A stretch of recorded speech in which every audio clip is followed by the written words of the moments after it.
So good morning to you all बेटा। Start करते हैं चैप्टर प्रोबेबिलिटी। 8th और 9th क्लास में भी आप लोगों ने थोड़ा सा ये चैप्टर पढ़ा हुआ है, प्रोबेबिलिटी का फॉर्मूला वगैरह भी पढ़ा है। इसमें कुछ टर्म्स रिलेटेड होती हैं प्रोबेबिलिटी के related. Those terms are random experiment and after that sample space etcetera.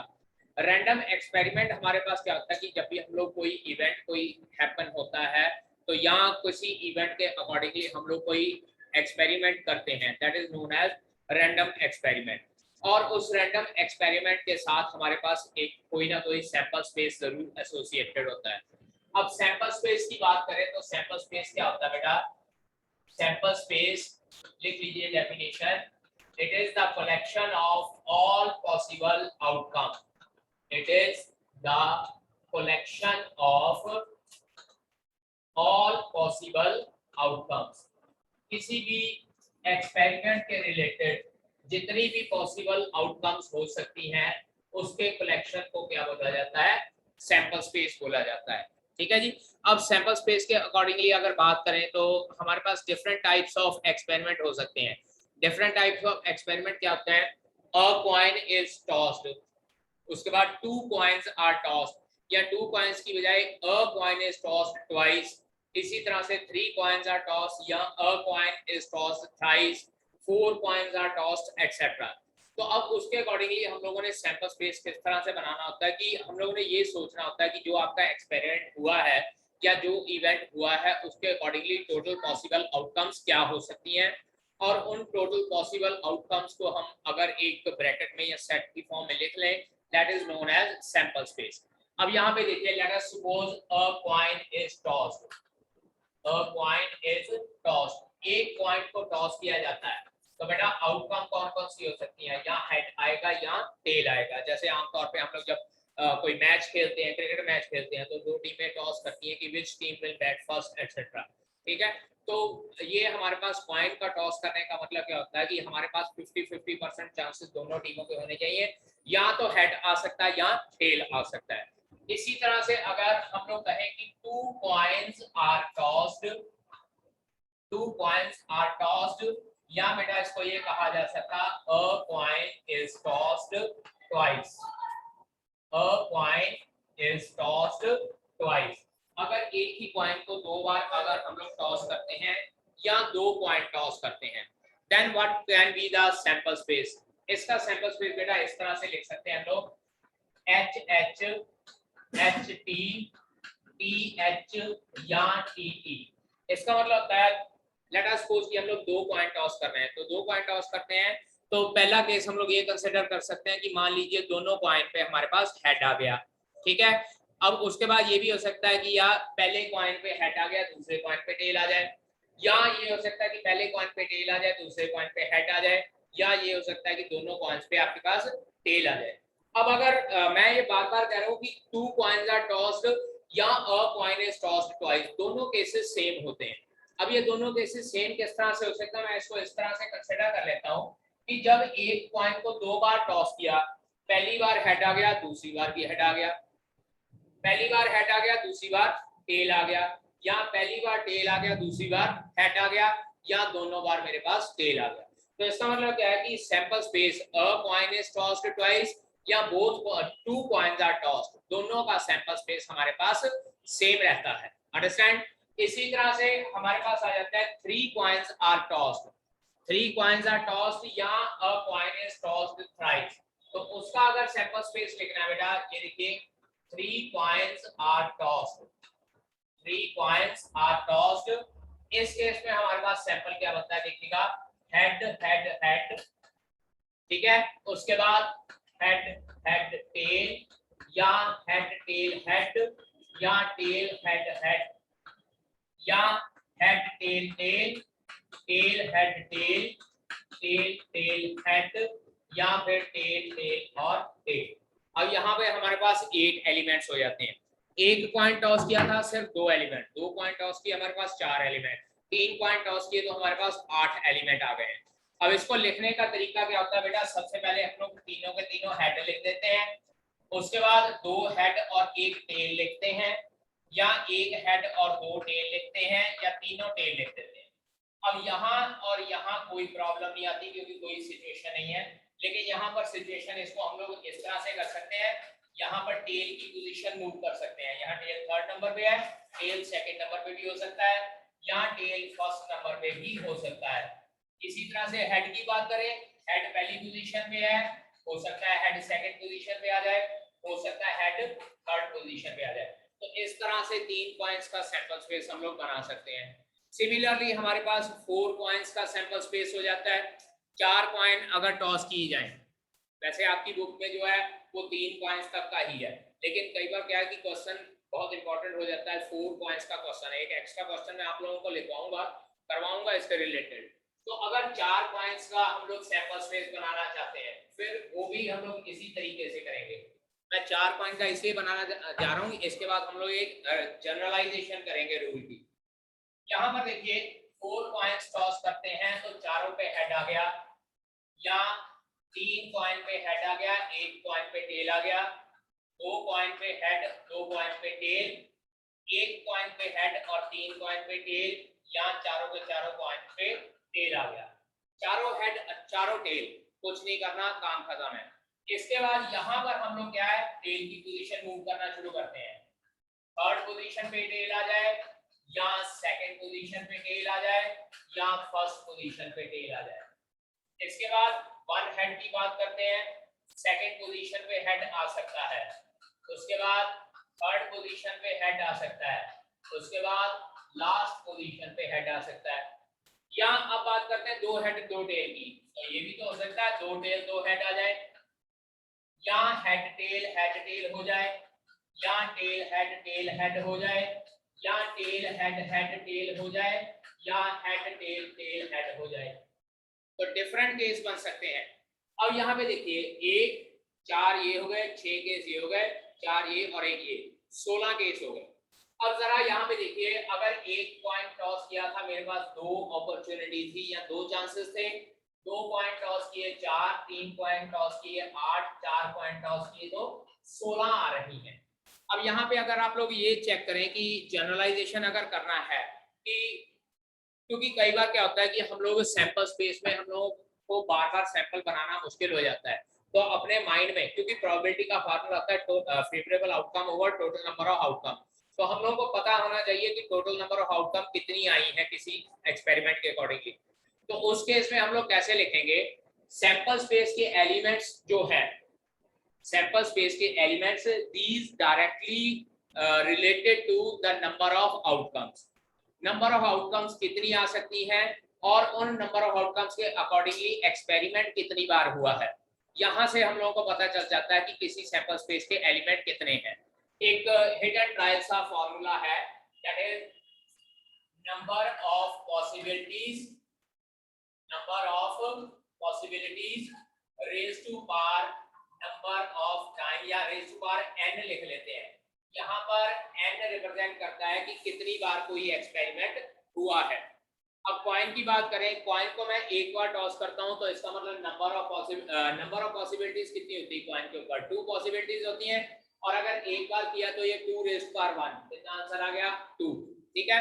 इसी तरह से अगर कॉइन को मैं 2 बार टॉस करता हूं, नंबर ऑफ पॉसिबिलिटीज मेरे पास 2 ही रही है, आइदर हेड और टेल, लेकिन अब की बार क्या हो गया, 2 की पावर 2 हो गया, क्योंकि एक्सपेरिमेंट 2 बार हुआ, तो 2 की पावर 2 कितना हो गया 4। नंबर ऑफ पॉसिबिलिटीज रिमेन्स 2, लेकिन कॉइन अगर 3 बार टॉस किया तो 2 की power 3। Number of possibilities remains 2, लेकिन कॉइन 4 बार टॉस किया तो कितने आ गया 16। इसी तरह से अब अगर मैं कहता हूं कि कॉइन को 5 बार टॉस किया तो total number of elements in the sample space कितने हो जाएंगे, 2 raise to power 5, that is 32, ठीक है जी। ये तो था कॉइन के बारे में।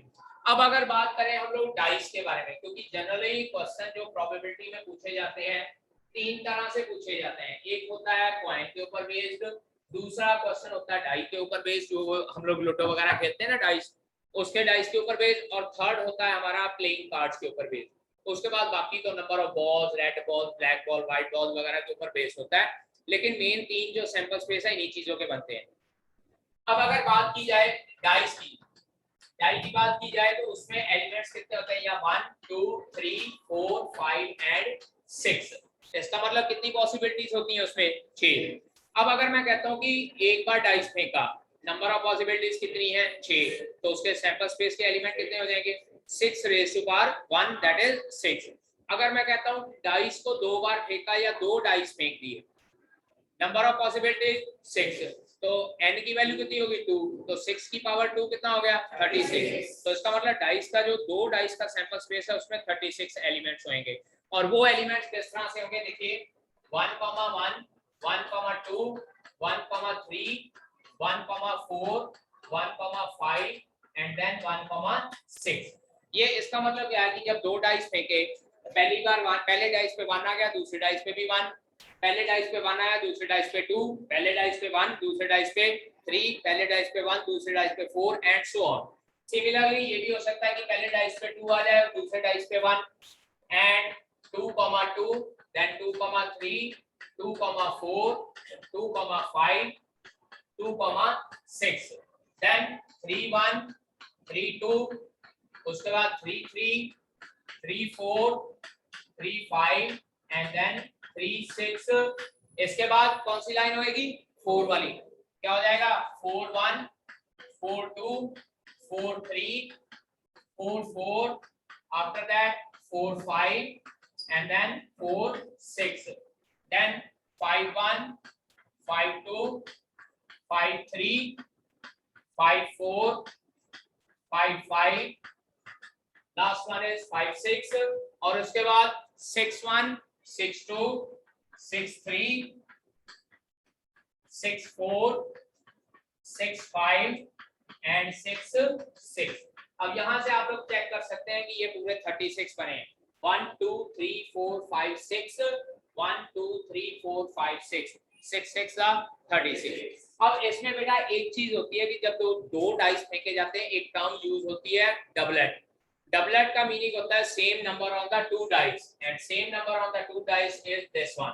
चेक कीजिए 1, 1, 2, 2, 3, 3, 4, 4, 5, 5, 6, 6। अगर पूछा जाता है what is the probability of doublet, तो फेवरेबल आउटकम कितने हो गए हमारे पास 6, टोटल आउटकम कितने हैं 36।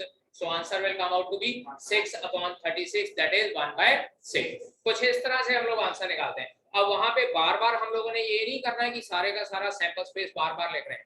माइंड में होना चाहिए कि एक डाइस फेंका तो कितनी टोटल आउटकम हो सकती है, 2 डाइस फेंके तो कितने टोटल आउटकम हो सकते हैं, अगर 3 डाइस फेंके तो कितने आउटकम हो सकते हैं 6⁻³ दैट इज 216। अब इसके बाद थर्ड केस हमारे पास आता है प्लेइंग कार्ड का। प्लेइंग कार्ड बेटा एज आई थिंक मैक्सिमम तुम लोग प्लेइंग कार्ड से नॉलेज है आप लोगों को। टोटल कार्ड हमारे पास 52 होते हैं, ठीक है, और इसमें 4 तरह के कार्ड होते हैं। First one is this one, second one this one, third is this one and fourth one is this. इसको बोलते हैं club, this is spade, this is heart and the next one is diamond। ठीक है जी। अब हर एक card जो हमारे पास playing card में 13 होते हैं और ये 13 कौन से होते हैं A 2 3 4 5 6 7 8 9 10 J Q and K। Similarly here A 2 3 4 5 6 7 8 9 10 J Q and K। Again A 2 3 4 5 6 7 8 9 10 J Q and K। और इसके बाद last one A 2 3 4 5 6 7 8 9 10 J Q and K। अब बेटा ये जो 52 कार्ड्स होते हैं सारे के सारे इस तरह से होते हैं। इसमें से बेटा क्लब और स्पेड ये दोनों बेटा ब्लैक कलर के होते हैं, ठीक है। और उसके बाद सेकंड हमारे पास होता है हार्ट एंड डायमंड। हार्ट और डायमंड बेटा ये दोनों कार्ड हमारे पास रेड कलर के होते हैं, ठीक है। जो ए है card, this A card is known as ace card. J, Q and A from all, J, Q and A from all are known as face card. J is known as Jack, Q is known as Queen and के is known as king. अब अगर आप लोगों को ये पूछा जाए कि ब्लैक कार्ड कितने हैं बेटा प्लेइंग कार्ड में से, 13 ये हो जाएंगे, 13 ये हो जाएंगे, कितने हो गए 26। रेड कार्ड कितने हो गए, स्पेड के कार्ड कितने हो गए, क्लब के, डायमंड के, एस कार्ड कितने हैं, फेस कार्ड कितने हैं 12, जैक कितने हैं, क्वीन, किंग, ब्लैक किंग, सोचकर जवाब दीजिएगा। ब्लैक किंग कौन से हो जाएंगे 2। उसके बाद ब्लैक फेस कार्ड 6 हो जाएंगे। उसके बाद if I say that 10 of club, 10 of club मतलब क्या है, सिर्फ और सिर्फ ये, ठीक है, 10 ऑफ क्लब मतलब सिर्फ एक पत्ता है। उसके बाद अगर मैं कहता हूं 10 of black suit, 10 of black suit मतलब ब्लैक कलर के दोनों सारे 10 है, ब्लैक कलर के कितने 10 है 2 है। तो इसका मतलब इस तरह से अगर हमारे माइंड में प्लेइंग कार्ड्स का रहेगा तो वी कैन जज कि हमारी फेवरेबल आउटकम कौन सी है एंड वी कैन जज कि टोटल आउटकम कितनी है इसमें 52। ठीक है, समझ लगी पुत्र जी। अब इसके बाद कुछ हम लोग कैरेक्टरिस्टिक्स करते हैं प्रोबेबिलिटी की। आई थिंक आप लोगों ने पिछली क्लासेस में भी पढ़ी होगी। सबसे मेन कैरेक्टरिस्टिक होती है प्रोबेबिलिटी की कि it can never be negative. ठीक है, अब यहां ध्यान दीजिएगा, important points to remember regarding probability. First one, probability of an event, probability of an event can never be negative and also it cannot be greater than 1. Also it can't be greater than 1. 1 से ज्यादा भी नहीं हो सकती और negative भी नहीं हो सकती। In other words, we can say that 0 less than equals to probability of an event less than equals to 1. मतलब 0 से अबव और 1 से कम होनी चाहिए। हाँ, यहाँ इक्वालिटी का साइन बोला मैंने, तो इसका मतलब 0 भी हो सकता है और 1 भी हो सकता है। और अगर 0 भी हो सकता है और 1 भी हो सकता है तो बेटा ध्यान दीजिएगा, if probability of an event is equals to 0, it implies it is impossible event। क्या बोलते हैं इसको, impossible event। और इसके बाद अगर probability of an event is equals to 1 है तो इसको बोलते हैं बेटा sure event.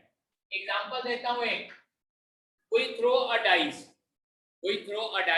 what is the probability that number 7 comes up? Dice के ऊपर कितने नंबर होते हैं, 7 आएगा, नहीं आएगा, तो इसका मतलब it is an impossible event. अब फिर से इसी क्वेश्चन में दोबारा दोहराता हूं, लेकिन थोड़ा सा स्टेटमेंट बोल्ड करता हूं। we throw a dice, what is the probability number less than 7 comes up? 1 किस लिए होगी, क्योंकि सारे के सारे जो भी नंबर आएगा वो 7 से लेस ही होगा। तो इसका मतलब क्या हो जाएगा, ये हमारे पास श्योर इवेंट हो जाएगा, its probability is equals to 1। और उसके बाद नेक्स्ट है, if probability of an event is E, probability of not happening an event, इसको इस तरह से लिखते हैं E bar. Probability of not happening an event is equals to E bar, it will be given by 1 minus probability of E. Or in general we can say that probability of an event plus probability of not happening an event is equals to 1. एक example देता हूँ, we play match with some other team, cricket match with some other team, the probability of our losing is 7/10. What will be our probability of our winning? यानी कि losing की probability हम लोग को given है, तो winning की निकालनी है, तो क्या करेंगे हम लोग, 1 में से उसको माइनस कर लेंगे, it will come out to be 3/10। Understand? तो ये चीजें याद रखनी है प्रोबेबिलिटी के बारे में। एक तो प्रोबेबिलिटी कभी भी 0 से कम नहीं होएगी, दूसरा प्रोबेबिलिटी 1 से कभी बड़ी नहीं होएगी, तीसरा प्रोबेबिलिटी अगर किसी इवेंट की 0 है तो उसको इम्पॉसिबल इवेंट कहते हैं, अगर प्रोबेबिलिटी किसी इवेंट की 1 है तो उसको श्योर इवेंट बोलते हैं, और प्रोबेबिलिटी ऑफ एन इवेंट अगर गिवन है और not happening an event find out करना है तो उसको हम लोग 1 में से माइनस कर लेते हैं। ठीक है जी, समझ लग गई? अब इसके बाद हमारे पास एक आता है कि प्रोबेबिलिटी हम लोग इक्वली डिस्ट्रीब्यूटेड कब होती है। इक्वली डिस्ट्रीब्यूटेड या यू कैन से दैट कि 50-50% चांस। 50-50% चांस या फेयर प्रोबेबिलिटी, फेयर गेम कब होती है? अब लेट अस सपोज एक कॉइन टॉस करते हैं, दो बंदे कॉइन टॉस करते हैं, तो दोनों के लिए 50-50% चांस है, तो इसका मतलब वहां पे हमारी प्रोबेबिलिटी जो है वो फेयर चांस है, फेयर प्रोबेबिलिटी गिनी जाती है। लेकिन मान लीजिए कि एक बंदा कहता कि हेड आया तो मैं जीता, टेल आया तो तू जीता, ठीक है, लेकिन वो कॉइन वो निकालता जिसके दोनों साइड पे हेड हो, जिसके दोनों साइड पे हेड हो। अब ये बताइए क्या दूसरा बंदा जीतेगा? नहीं जीतेगा। तो इसका मतलब क्या है कि उसकी प्रोबेबिलिटी जीतने की 0 है, लेकिन दूसरा बंदा जो कॉइन टॉस कर रहा है उसकी प्रोबेबिलिटी जीतने की पूरी 100% है। इसका मतलब this is not a fair game. और फेयर गेम नहीं है इसका मतलब क्योंकि उसने थोड़ी सी बेईमानी की, इसको बोलते हैं बायास्ड। मतलब क्या है कि उसने अपना कॉइन बायास्ड कर लिया, ठीक है, यानी कि वो जब भी फेंकेगा उसका हमेशा हेड ही आएगा। या दूसरा तरीका, हेड आया तो मैं जीता, टेल आया तो तू हारा, बात वही हो गई। हेड आया तो वो जीता, टेल आया तो वो हार गया, अगर वो हार गया तो मैं जीत गया। तो मींस ये भी क्या है, ये थिंकिंग जो है, ये जो मैंने बोला है, दिस इज अगेन बायास्ड। तो प्रोबेबिलिटी में कुछ चीजें हमारे पास, एक होती है अनबायास्ड और एक होती है बायास्ड। बायास्ड जो है वो फेयर नहीं होती है, अनबायास्ड जो प्रोबेबिलिटी होती है दैट इज गुड, ठीक है, वो ही हमारे पास फेयर होती है, ठीक है। So based upon this all introduction, we are going to start chapter of probability exercise 15.1. बेटा जी exercise based on this probability exercise 15.1 we'll discuss in the next lecture.